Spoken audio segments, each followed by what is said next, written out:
Obviously, it's been difficult, and we've been all over the place. The critical thing is that you can't let it mess with your confidence. Who would have thought the GU men unranked for the first time in 8 years with an NCAA tournament bid up in the air? It's not going to be easy, but I think we keep our mindsets in the right direction. I think we're going to be all right and, shock a lot of people. We go one-on-one with Gonzaga stars inside the kennel, including Spokane's own Anton Watson. What he's doing now to prove he's among the best players in the country. And what about this year's GU women's team? They are having a record-breaking season. Tonight, we sit down with Yvonne Ejim. I wanted to be that boat, that stabilizer for this team, and I still continue to try my best to be. Our Bulldog Madness special begins right now.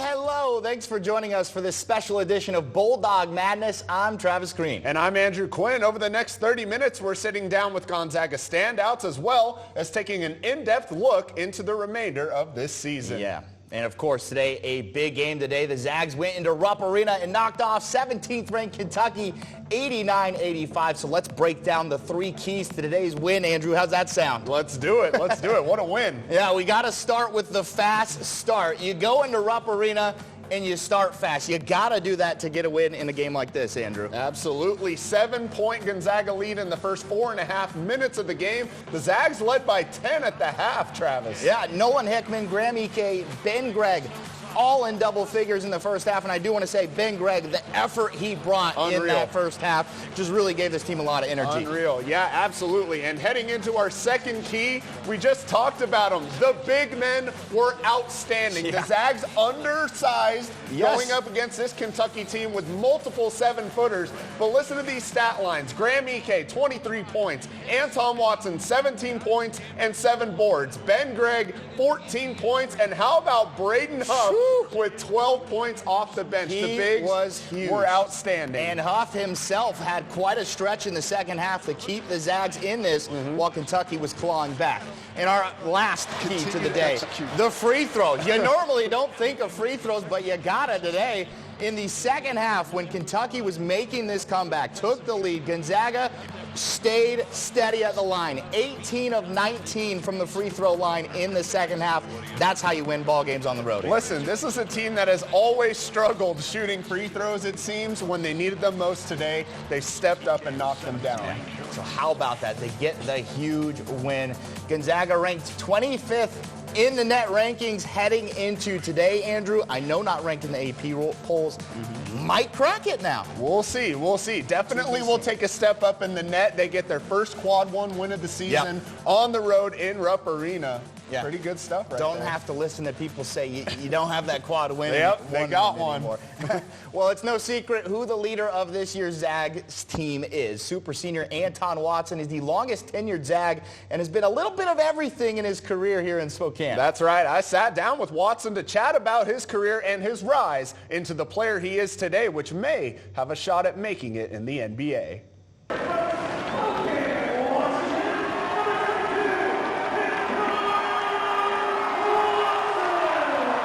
The king of Spokane, commercials, billboards, and the unquestioned leader of the Gonzaga men's basketball team. However, the journey to stardom hasn't been an easy one for Anton Watson. It starts with my freshman year, getting injured. I was starting the first couple games there, and then I got injured, and it took me a while to get back to my normal form and back comfortable playing how I play. Following shoulder surgery, which cut short his freshman season, Watson was forced into a bench role over the next 2 seasons, but he spent that time learning his craft. Being behind Killian, he taught us a lot of things, and then when Chet came, it was kind of hard to take a step back and come off the bench, but I learned a lot of things from Chet. So just using that knowledge and building off that, building my work ethic, and using that motivation has really helped me get to this spot right now. Last year, Watson broke out and became a viable front court starter alongside Drew Timme. Man, it felt really good. I felt like, a couple of years I was in a little slump and, I wasn't playing basketball the way I felt like I should be playing it. So last year to play how I was playing, just making plays, defense, that was a big thing for me, just rebounds. kind of just being an injury guy, you know, it helped me evolve into the player I am today, being more aggressive on offense. I'm just thankful for all those years where you kind of have to go through the struggle and, you know, it shines in the end. Coming into this season, Watson had to take over a large leadership role on a brand new team. I would say this has probably been the most difficult year of like trying to be a leader for me. Just because there's a lot of new guys, you know, a lot of younger guys. It's just been pretty tough, but I feel like at this point in the season, you know, everyone's starting to pick up more, learn more, and yeah, we're finally starting to click a little bit. Now Watson is a Julius Erving Award finalist and is second in school history in career steals. I feel like when the team needs me most, that's when I need to step up. You know, I'm just keep continuing to work, keep staying humble, keeping my head down. You know, I don't really pay too much mind to awards, but you know, I just want to win games, and if I'm doing that, I feel like the awards are going to come. As Watson finishes up his career in Spokane, he hopes to be remembered for staying the course. I want them to think of me as a winner, you know, a competitor, and just a good teammate. Every single team I've been on here, I've had to do something different in my role, and you know, I feel like I've done my role pretty well, and I'm just appreciative, really, of everyone here, all the fans. You know, they always show love. It really allows me just to play basketball, the game I love, and you know, just be myself on the court. So, you know, I'm thankful for everyone here.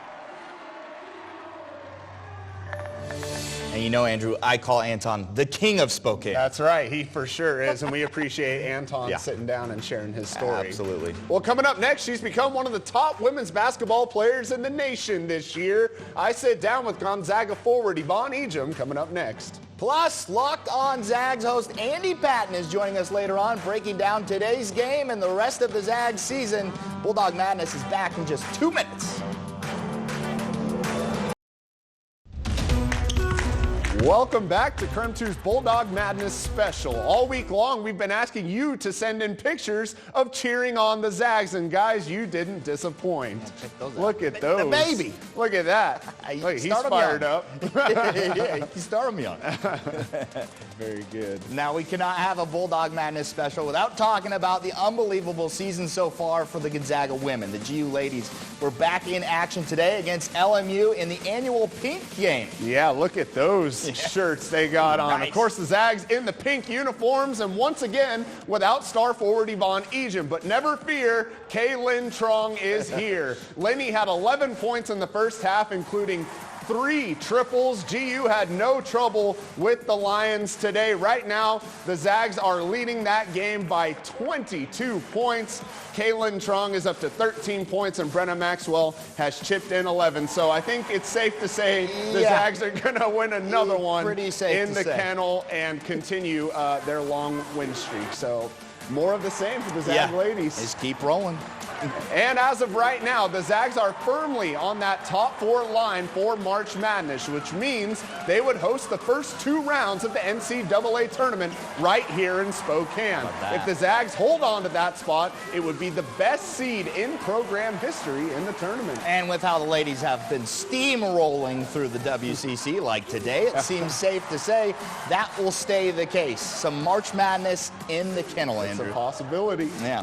The Gonzaga women's basketball team is a force on the court, as you heard us talk about. A big reason for the team's success has been the Bulldogs' star senior. Yeah, I sat down with Gonzaga forward Yvonne Ejim to talk about her final season with the team.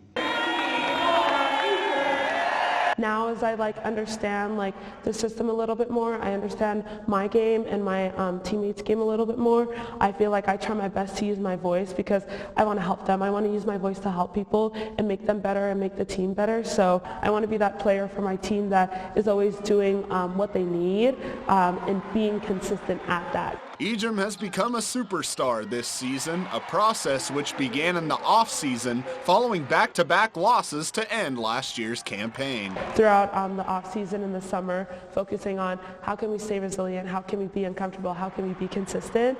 I think those are the main things that we lacked at the end of the season that we've tried our best this year and that we're continuing to try to get better at. The Zags opened this season 7-2 before a big matchup with Stanford really got this team going. going. Being able to play in that game, that environment, against those players, against that team, I think it really showed us what we're capable of, and being able to know that and being able to be like, we can replicate that, we can consistently become that type of team. I think that's really what set the stage for us to continue on how we have been and just continuing to keep ourselves at a high standard. Ejim's success this season is no surprise to head coach Lisa Fortier. I don't get to be on all the award watch lists, but if she's not on one, then someone made a mistake, because she is playing really well. She can score it around the basket, she rebounds. But there's some clips I watch and I'm like, how did she go get that one and then go get that one and then go get that one all in the same possession? Just because she's relentless. The Zags are now on track to host the first 2 rounds of the NCAA tournament. Being able to have that, it would truly be something special and something so rewarding for us as well. And as Ejim finishes out her human physiology degree and her senior season at Gonzaga, she hopes to leave behind a strong example to follow. I hope that my experience and what I've done here can kind of be an inspiration for people to be like, I want to do that, or I want to be more than that. I hope that I've been a pretty good leader to my teammates and to my community, and kind of helped become a leader for the coaching staff as well. We want to thank Yvonne for sitting down with us and sharing her story as well. And still ahead this afternoon, we're catching up with an old friend, Julian Strother, how he's keeping in touch with his fellow Zags while playing in the NBA. In practice, don't pass. We score first, score second, score third. Don't pass, and just make the right plays. Had himself a big game today after the break, a one-on-one with the Zags leading scorer, Graham Ike, to hear about his first season in Spokane. Stick with us. Probably fair to say it's been a bit of an unusual season for the Zags. Nonetheless, one man has been tracking Gonzaga closely throughout, and that's none other than Locked On Zags' Andy Patton. That's right. Andy's joining us live from his Locked On Zags headquarters to break down today's game and his outlook on the rest of the season. Hey there, Andy. How's it going? I'm in a much better mood now. That was an incredible game. Really excited to get a chance to talk about it. Yeah, I'm sure. Speaking of, Andy, with today's incredible outcome, what do you think this does for Gonzaga's tournament bid?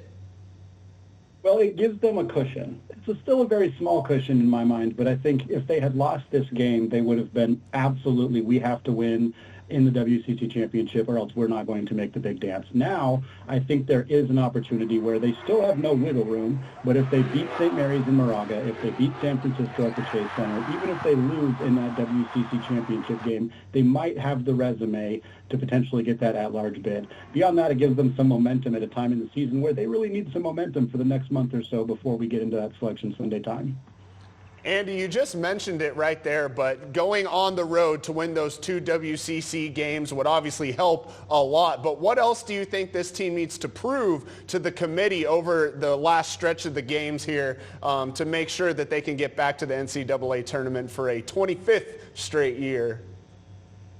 Yeah, I think the road victories is a big thing. They just haven't picked any of those up. You had the loss to Washington. You had the loss to Santa Clara. You've had a couple other losses in non-conference. And I think showing that they can win on the road, showing they can play a full 40 minutes of basketball, that's what we saw was the issue against Washington. It's been the issue for them throughout the year. It was a little bit of an issue today, but they managed to find a way to secure that victory regardless. So I think just showing that they can pick up those marquee road victories, get some more quad one games in the win column for them, will put them in a position where the committee will have it'll be much more difficult for them to say no to them, even if they don't win that final game in Las Vegas.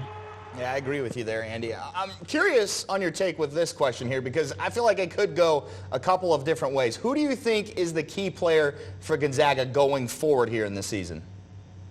Yeah, it's really tough. I'm going to say Graham Ike. I think Anton Watson is a more balanced player offensively and defensively, but we have seen time and time again that when Graham Ike is on the bench, when he's getting a rest or when he's in foul trouble, which has been an unfortunate issue at times for him this season, the team struggled. And Braden Hook played great on Saturday against Kentucky. That was huge. They needed him offensively, but I think Graham is the key because the offense revolves around him. Getting him the basketball in positions to score is what Gonzaga is trying to do. When he's not on the floor, there's less flow offensively. They're a little bit worse defensively. I think Anton Watson and Ryan Nembhard are obviously incredibly critical pieces for this team. There's not a lot of depth on this team, so everybody matters.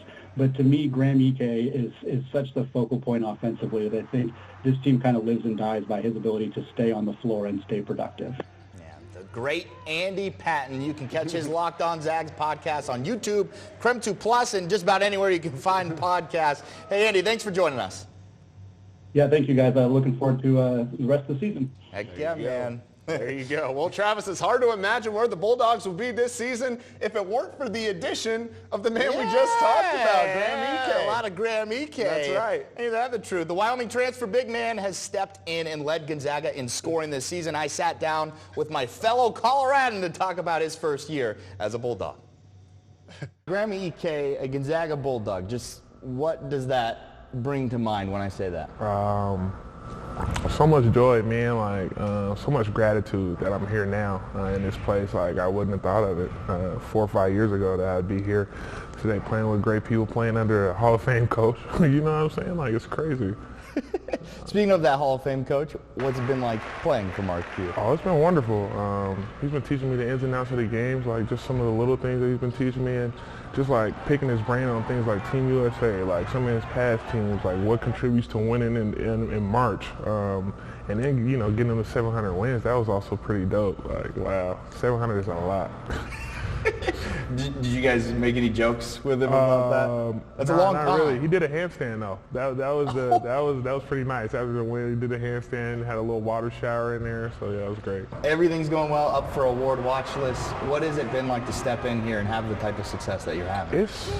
It's honestly a joy, and Coach is talking about playing with great zeal and joy, and that's what we have been doing as a collective. And it's just great to go out there playing in front of these fans. All the love they show us is wonderful, and we have a great time every single night, every single day that we step on the court, every moment that we get with each other. It's always great, honestly. You talk about the fans. Yeah. There's nothing quite like the kennel. What has that been like to play here? Oh man, it's they always get you riled up. You could be having a down day, you could be a little groggy, tired. Once they get in there and they get to jumping and stuff, it's the energy is there just like that. And it really helps so much. It's a great home court advantage. It's like a shot of espresso, right? Something like that. I'm not too big into the coffee, but something like that. Nolan does the hype up now too. Are we going to get you to do that? Nah, that's more Nolan's thing. I'm going to leave that to him. What would it mean to you to get this team into the NCAA tournament and potentially go on a run? Man, that means so much to me. Just based off past success, first of all, what we've done, and then being able to experience that is nothing. There's nothing like it, seriously. That's definitely a goal of ours as a collective, trying to get there, make a deep run. But the joy of playing in March Madness, winning games there, that's something every kid dreams of. And Andrew, for how good Graham is on the basketball court, he's even better at NBA 2K. That's his teammates from what I've heard. Yes, beast. A baller. Yeah, a baller for sitting down. Well, taking a break from the current team, let's take a look at some of the Zags who are new to the NBA. Yeah, Andrew, there's been a ton of alums to take their talents to the next level over the past 2 years. Some flourishing in the NBA while others are grinding away in the G League. And Chet Holmgren in year 2. But due to his injury, this is his rookie season, and he's balled out. His per-game averages nearly 17 points, 7.5 rebounds, and 3 assists with the Thunder. In Rookie of the Year talks here, Andrew. Yep, and Andrew Nembhard continues to get better with the Pacers. He's averaging almost 9 points and 4.5 assists a game. And the one true rookie in the association from last year's team, Julian Strother, averaging about 6 points thus far. It is worth noting he missed about a month recently with a knee contusion. Yep, and of course, there's a pair in the G League from last year's team as well. And after a trade this season, hey, they're teammates, Malachi Smith and, of course, Drew Timme with the Wisconsin Herd. Smith is averaging close to 8 points and an impressive 5 boards a game. And Gonzaga's all-time leading scorer, Drew Timme, averaging nearly double figures at 9.7 points and about 6 boards. Unfortunately, Timme's season came to an end recently with a broken foot. And with all these Zags who were teammates now playing at the next level, you'd imagine they'd all stay in contact, and that is indeed the case, at least according to Julian Strother. I was able to catch up with the sharpshooter that had one of the all-time shots in Gonzaga history and asked him what his favorite thing about being a pro is. Here's what he had to say. It's probably just seeing everybody else that's made it up here and just seeing everybody living out their dreams. I feel like it's the coolest thing ever, you know, to just play against Jalen Suggs and Chad and, you know, just sharing the floor with them as we're all just living out our dreams. I feel like it's the coolest thing ever. Talk about a team guy, Andrew. It's not the money, it's none of that. It's seeing his old teammates. Strother also said it's crazy to think this is his first job out of college. Yeah, could you imagine that? Yeah. No, could you? Could you? Oh, me, you need a little more hype. Absolutely. Still ahead tonight. It's the question on every Zag fan's mind. Where is Tuba Man? Coming up next, we find out why he's halfway around the world cheering on his Bulldogs.